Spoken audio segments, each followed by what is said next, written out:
Prošlo je neko vreme od kad je ovo izašlo, tako da prilično kasnim, ali s druge strane toliko sam se mučio da napravim ovaj intro, tako da ćete svejedno dobijeti ovaj video.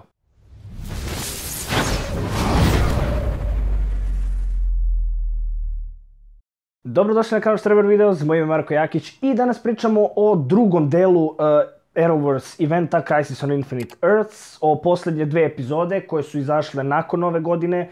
14. januara čini mi se da su obe izašle. Jedna je bila Legends of Tomorrow epizoda, druga je bila Arrow epizoda.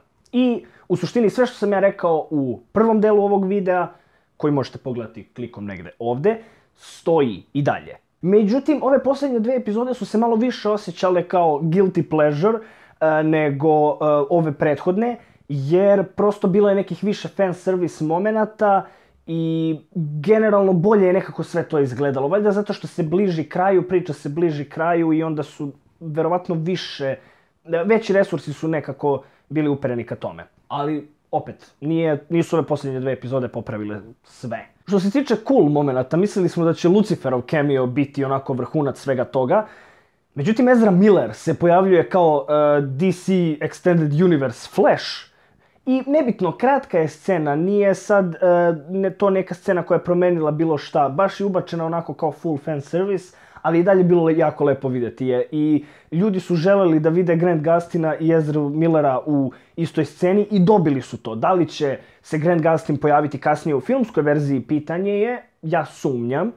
Međutim, jako je bilo i od Ezra Millera što je pristao na to, što je došao i što je sve to dogovoreno i što su se spojili na taj način, bar na tih nekih minut i po koliko je cela scena trajala, što su se spojili filmski i serijski univerzum, to je jako lepo vidjeti. Jedino je šteta što sam ja to uspeo sebi da spojlujem pre nego što sam ogledao epizodu, jer sam naleteo na neki članak koji neposredno pre gledanja epizode, komu naslovu je već pisalo Ezra Miller se pojavljuje kao Flash u Crisis on Infinite Earths i bio sam fazonu daj, pa izašla je pre 4 sata ili 5 sati izašla epizoda, sačekajte malo. Ili nemoj stavi u tekst i stavi naslov surprise cameo, pa onda u tekstu objasni ko je, ali u naslov staviš i pritom ja dobijem push notifikaciju za to. No, nebitno.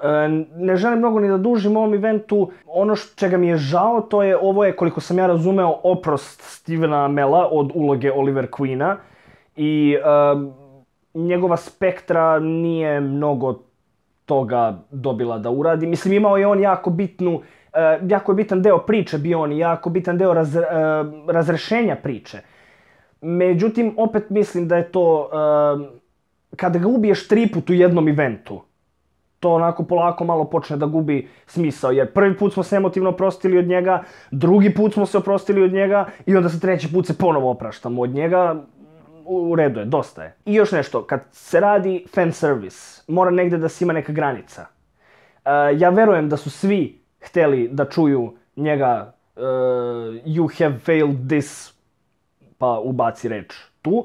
Međutim, ona rečenica you have failed this universe je toliko cringe zvučala, toliko nasilno je ubačena tu da je onako izgubila taj efekat fan servisa koji verujem da su oni želeli da ta rečenica ima. Na kraju, kao što sam rekao, ne želim mnogo pričam o ovome jer ima još nekih videa koje želim da izbacim što pre. Potpuno mi je jasno, sada kada pogledam ovaj crossover event koji je navodno najveće nešto što ove serije izbacuju. Opet kažem, ne znam, sve njih sam prestao da gledam i nisam upoznat sa individualnim epizodama, ali ako je ovo njihov vrhunac, onda mi je potpuno jasno zašto sam prestao da gledam sve ove serije. Jer ja se i dalje sećam prve epizode Flasha kad sam gledao, prve 2 epizode Arrowa i koliko je to bilo na jednom većem nivou nego ovo sad što gledam.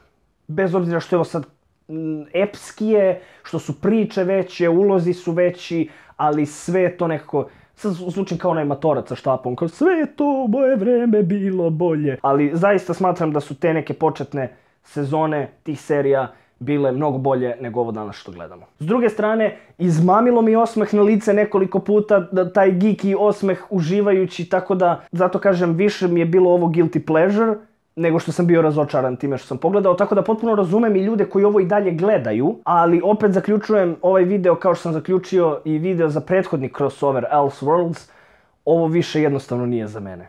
Ako vam se svidjelo ovo što ste vidjeli, kliknite na like, Svaki vaš like na svaki video jako pomaže. Ako biste želeli da vidite više, kliknite na dugme subscribe, podelite ovaj video sa svojim prijateljima ako mislite da će im biti interesantan. Veliko hvala trenutnom Patreon donatoru, unapred hvala svim budućim Patreon donatorima, a mi se vidimo nekom drugom priliku.